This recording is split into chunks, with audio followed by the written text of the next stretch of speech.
MISA, Moçambique participou de uma sessão no Parlamento Europeu onde abordou a situação dos direitos humanos no país, no contexto pós-eleições marcado por protestos com registro de mortes, feridos e detenções. Organizações da sociedade civil denunciaram a atuação excessiva da polícia, inclusive a própria União Europeia manifestou preocupação e pediu contenção.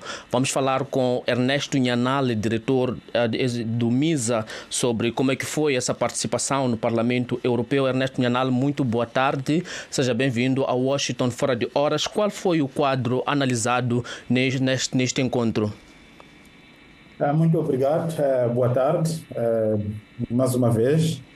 A nossa participação fundamentalmente foi para fazermos o nosso testemunho sobre a violação dos direitos humanos em Moçambique durante o período das manifestações pós-eleitoral. Como sabem, Moçambique teve um processo eleitoral que foi reclamado como sendo fraudulento e depois destas reclamações tivemos os assassinatos do advogado Elvin Dias e do mandatário do Podemos, o Paulo Goando, e o Podemos, através do seu candidato presidencial, Venâncio Mondlane, nesta altura convocaram manifestações que foram rejeitadas pelas autoridades e como isto fazia parte, no entender deles, de direitos fundamentais, se fizeram à rua e isto culminou com uma ação violenta da polícia que desde este dia foi se replicando porque os manifestantes que na altura eram representados pelo Podemos e sob a liderança do Venâncio Mondlane continuaram a ir à rua para fazerem as suas reivindicações e a cada momento ou a cada fase destas manifestações a polícia respondeu com força violenta e que culminou com muitas mortes, mais de 300 mortes, conforme o relatório da plataforma Decide. Houve mais de 300 mortes, milhares de feridos, temos casos de milhares de pessoas desaparecidas e depois tivemos a questão da vandalização de esquadras, de instituições públicas, bloqueios nas vias que comprometeram, sobretudo, os direitos à circulação, e isto também impactou nos direitos sociais e econômicos das pessoas. Tivemos casos de crimes e por aí em diante. Então, nós tivemos como MISA a fazer, em primeiro lugar, este testemunho de que, de facto, as manifestações em Moçambique culminaram numa crise aguda de violação de direitos humanos, mas também... Ernesto Nhanal, especificamente falando da classe jornalística e dos próprios defensores de direitos humanos, Nhanal descreveu as várias violações contra as pessoas que iam manifestar-se, mas especificamente a estas pessoas, o que é que o MISA observou e o que é que foi apresentado no Parlamento Europeu? Exatamente. Este era o enfoque especial ligado ao nosso trabalho aqui no MISA, porque ao longo deste período nós registramos 19 casos de violação de jornalistas e também de interrupção do direito à liberdade de expressão através dos mídias digitais. É uma violação do que nós chamamos de direitos digitais, mas também tivemos o problema do uso das redes sociais para desinformar, para disseminar o discurso de ódio.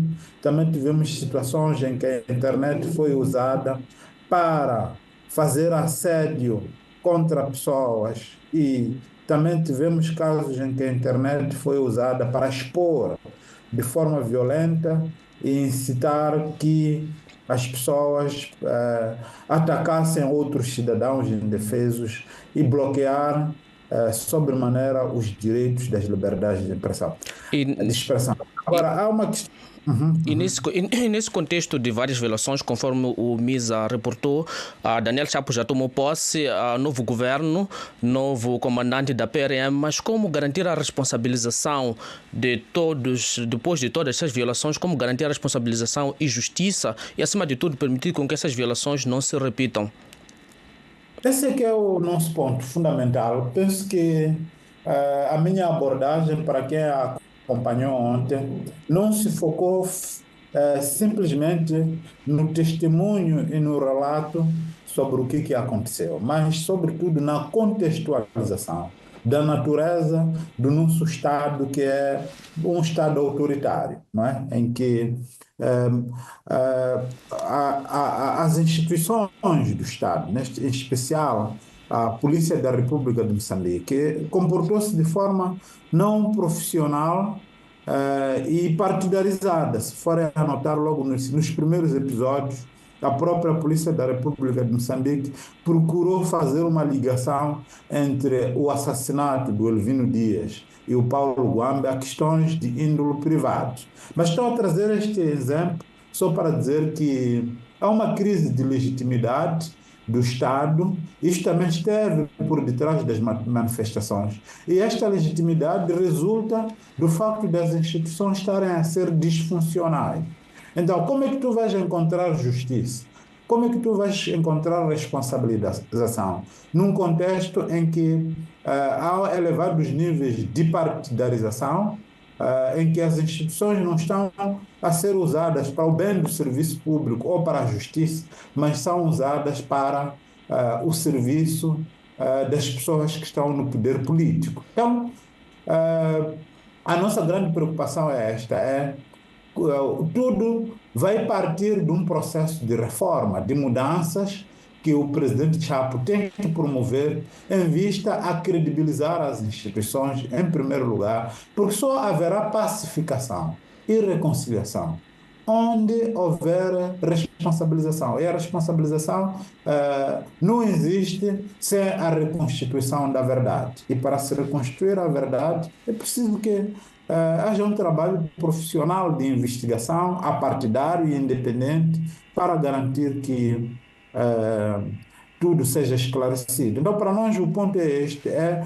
olhar para este contexto e dizer que as instituições, sejam elas de investigação criminal, a PGR, devem ter uma atuação profissional, o que faltou muito. Eu acho que uma das coisas que deitou muito fogo nas manifestações são as populações e o sentimento que as pessoas tinham de que as pessoas que lideravam as manifestações estavam a ser perseguidas e que a lei não é aplicada de forma igual para todos os moçambicanos. Nhanali, o tempo não é muito nosso amigo, mas só para terminar em poucas palavras, mediante todo este cenário de violações, conforme Nhanali explicou, mas como é que analisa a atuação, o trabalho dos jornalistas, dos defensores de direitos humanos? Qual é a avaliação do MISA perante o trabalho dessas pessoas, desses profissionais? Em poucas palavras, por favor.